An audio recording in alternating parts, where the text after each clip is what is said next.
Alright, so I wanted to talk about this as I walk my dog. Yeah, he just went poop. So there's that. But I want to talk about how to make a better UV resin printer.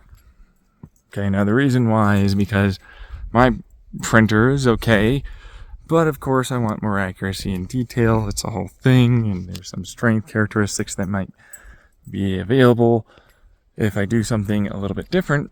At least that's my thought process. So there's that. But I want to talk about it so that way, if anybody out there might know anything about it, they might be able to, comment and maybe even help me out if I'm wrong on something, right? So there's this old pixel technology Japan introduced. I think it was like mid-2010s or something, just after 2010 or something, similar to that. And it's a single pixel that has red, green, and blue in it. And they switch it really fast, and the human eye can't really perceive it being anything other than that color. And for that, one single frame, okay, being that specific whole frame and color and all the rest of that, right? Now, immediately you go, no. I already know what he's going to do. And it's like, hey, you don't. You don't. There's 3 of these put together towards one fiber optic taper tube. Standard thing, right? So, right off the bat, a bit different. Liquid crystal happens to be in a different liquid. That does have those crystals, sure. But the liquid actually, once the crystals start to form actual crystals. So the liquid actually crystallizes. And there's a reason for this, because we're also going to use a fiber optic. The taper tube is the fiber optic, right? The paper ink on the other side of the liquid crystal display happens to have reflective properties to it, right? So simple stuff, right? But it's like, that's been done before, all of this has been done before. Tapering, fiber optics existed for a long time. A lot of this existed for a really long time, actually. So it's like, the crystallization of that liquid, because there's other crystals there, changes the properties of where and how it's going to reflect in what direction together with that paper ink display. But it also changes your inductive and voltage and so on forces, which is a good thing. You actually want that. So resin UV, right, is, temperamental. You know what I mean? So it's like if you get 2 plates, but I said fuck 2 plates, right? I went, why not just get a box? Way faster, honestly. Yeah, and then I went, right, lasers have this whole multi-camera and other laser thing going on, so that way it goes through, knows the changes along the path to where it's going to go. UV can be constructively interfered, so and made to become from this blue light and these red and green yellows specifically at the right angles and the right timing and sequence to then be interfered to become a UV. Now, since that pocket of photons energizes the metastable UV resin, which just means it's going to change its material properties, and then harden, which is metastability. So it's a liquid now, and then it turns into a solid. But it's permanently that way until you do something chemically to it to then no longer have that be that way, generally speaking. Now, the reason why I'm talking about this, because now it's down to the size of that photon zone that's quantized. Right, so that's a very luminous area that we're going to diffuse off the rest of the red and green and blue to have it all arrive and interfere the right way to get that UV. Now, because you can get away with a few pixels, you only need 3, you can get a very high, changing, pulsing, constant, as well, laser that can 100, give me a second. Look at this. Look at this motherfucker. Look at that. Hey, look at you. You know what I mean? Look at this fucker.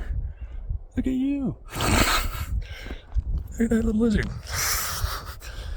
Anyways, yeah. So, that allows for you to get a pocket that can be smaller than a nanometer of photons that, well, clearly it's not going to work very well when the resin, molecularly speaking, is larger than that size, right? So instead, you can slightly harden one area and then energize it another way somewhere else that then uses the heat and energization of this other area in the right, way. Basically, it's just a timing thing to then harden it exactly in a structural manner, molecularly, which is really good. Really good stuff, especially if you happen to have, like, let's say metals, or you were to run electricity and vibrations and some electromagnetic fields, if you will, through the resin. And the box, of course, can slide onto itself, and it's basically just a bunch of these different, light emitters and some basic fiber optic and, some simple tubes and some reflectors that can now angle it almost like a mirror and a laser that then scans like a tube TV. Good old electron beam stuff. Oh wait, is there electron beams? Yes, there are. Yeah, I had to run electricity through it. So yeah, no, there is. Tiny little box, big, sudden fast growth, right? Standard stuff. But you can also input at various stages various ceramics and metals, which also alter the electricity, so electrical conductivity or resistivity, if you will, of said material down to a pretty small nano and or molecular size, which is really good. But I started talking about it myself as I drove up to this spot to start walking my dog, because it's like, well, a tattoo gun, and it's totally not a laser, I guarantee it, and you're not buying a laser. I'm just an eBay salesman, I swear. It's totally not. It's just a button click. It moves this, focusing kind of like lens of sorts, right? And it goes, and so you get a smaller and a medium and a bigger at different points, and it clicks it really, really fast, that button, right? This is the old style, like the 70s and 80s, I think, for a person hunched over and slowly made something out of UV reactive resin, right? Now, the reason why I talk about that is because it's like, well, I could do that, but in a three-dimensional way. And all it is voltage go burr the right way for the right timing. So if you need to slide it, that's just voltage go burr. You know what I mean? Like all transistors are if-thens voltage go burr. That's all they are, right? So like programming binary, voltage go burr, because it's 1 0. Voltage go burr. Everything is voltage go burr. That's literally what that is. People don't like that because it's like, it's, minimizing. No, it's not. It's just that from simple things, you can do massively amazing, complicated stuff if you do it right and correctly and well. So instead, it's like, no, voltage go burr equal turn this amount, do this, wiggle jiggle it like that. Then all of a sudden you have on the side of your vertical wall of a standard filament printer, this word, right? It's all it is. Okay. So same thing for resistive heating or any number of turning of something, right? So deal, but same thing for this. Almost like a QR code screen, right? It's not, it's just a picture, right? That looks like noise probably to us, but not to it, right? Because it's doing something on the inside. So it looks random as fuck, but the inside is of course not random. It's creating something. Something, certain people really dislike the idea of quantum style, as I'm quantizing a thermodynamic fluid system that's moving now, that becomes highly deterministic from a seemingly random environment, if you will. which they don't like me saying that, and I didn't care. I did it anyways. Suck my ginormous dick. Don't care. You know what I mean? Point is, though, it's like, okay, wait. 4 screens is easy enough. How did you get them to slide on each other? How about, like, we already have linear fucking actuators that are sealed in a high pressure environment. So kind of almost any goddamn way you want, technically. That's one of those harsh lessons, if you will, right? It's the same with like the tattoo gun guy, right? You know, with the UV laser. It's totally not a laser, by the way. You know, but like, right? That's a thing where you get like the slow slidey or pop up kind of like silicone bowl, if you will, and you slowly fill it up with UV reactive resin. You know, and you go, and then you go, and the next layer, and the next layer, over and over and over again, right? Same thing for top down, where you stick it to the plate and then laser, and then it's like, and then concentrate it. I just need it to be there long enough and high enough energy, UV wise, in the right way. That's it. That's all you have to do. That's literally it. If you don't know, now you know.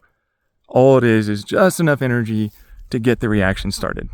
A spark to start the process. But because you can use lasers like this, because you can get away with doing all of that kind of stuff, I mean, like a paper ink can be effectively full of holes.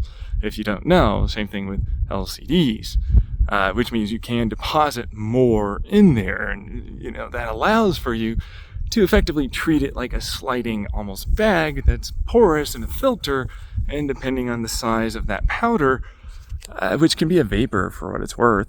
In fact, fuck you guys if you don't know about metal powders. Like, you're incredulous for that.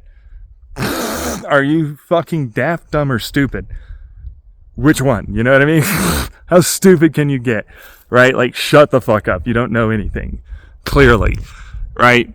So, but it's like that programming is just an if-then. If this is for this slicing, it's these angles and this fucking timing with shine this like this and then wait for the report back. Holes are composite. You can collect the light. You can sense that. You dumb fucks. I was getting to it. You know, you got electricity, electron holes, light. If you don't know anything about those physics, that's okay. That's not on you. You're not the one saying the stupid stuff. See what I'm saying? Right? Like, it's actually stupid people saying that they're trying to look like they're smart because they think they know enough to say this won't work. That's the problem. See what I mean? They're dumb. That kind of thing. But we're going to move on because it's like, how do you sense something? Well, wiggle jiggle, light go burr, change wiggle jiggle, that changes voltage. That's a transistor. Easy as. See what I'm saying? That kind of stuff. So, moving on from that, that just means you're going to allow for some of that light to pass through, and that actually helps correct it towards like a lens and an interfering sectional lens and a 3-dimensional, which fuck the 3, it just means it goes to that point within that 3-dimensional space. That's all that's doing, right? Except that's super trick apparently, so expensive or something, and it's not. It's super not. It's really easy to do. Right? Like, fucking, I need money and health to do it, but you fuckers have that, so, like, why aren't you doing it? Like, what the fuck is this? If I can come up with something and I'm not a PhD or any of the rest of it like you fuckers are, how come it's so hard? You know what I mean? Like, what's so big of a deal about it? It's like suck, squeeze, bang, blow. It's simple stuff. Like, you can't see it when you see it on a GIF, like an old GIF that I used to look at for like an engine to try and understand how it works. But then I started using, you know, my imagination a little bit, even though I only see like different densities of black. It's density, not colors of black, density. So feeling like through molasses versus like this gas that's very light or something like that. That's how I imagine things, okay? Which effectively means it's the opposite of what you do. But it's like, and then this, and then it goes, and then this is plunges down plunger. It's just flat plunger. Okay, and then it goes, and then it goes, and other plunger go up and go bang with sparky watt. That's it, and it's out. Fucking rotational connection bearing thing. It's so hard. How is it that they don't leak? Well, they sometimes do actually. That's it. Look, shut up over there. You don't know nothing, man. Those are really hard to seal. Those boxes are going to be they're not. So moving on, obviously you can hit like a couple of these 3 like little pixels, right? And then you can collect them together, but that gives you a change. So that tapering and like how that goes through gives you both a reflective and a property of angle, and how that coherence itself to become the laser you're looking for, with that timing and diffusal of those different wavelengths in those ways that you need it to actually correct towards that given point, right? Now that's pretty simple stuff. That's just slicing at different angles, because it's like, this is a 3-dimensional thing, as this goes blah blah blah. It can only hit it at these points.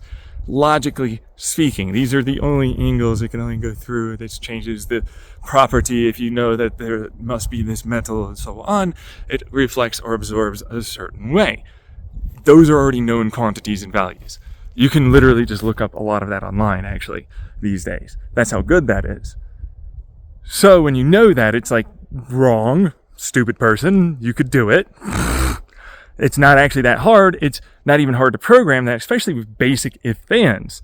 That's one of the reasons why I like basic as programming, like if then do this, or C# for that matter. I'm a C# guy. That's what I was in community college before I dropped out for. And I kind of learned that because it's pretty fucking simple. It is like the nice one. I don't know why you would use a syntax like fucking Python or any other garbage. Like, it's just, if this, do this, comma, blah, blah, blah, fucking semicolon over there. Like, it's the simplest thing. Like, why would you use another one?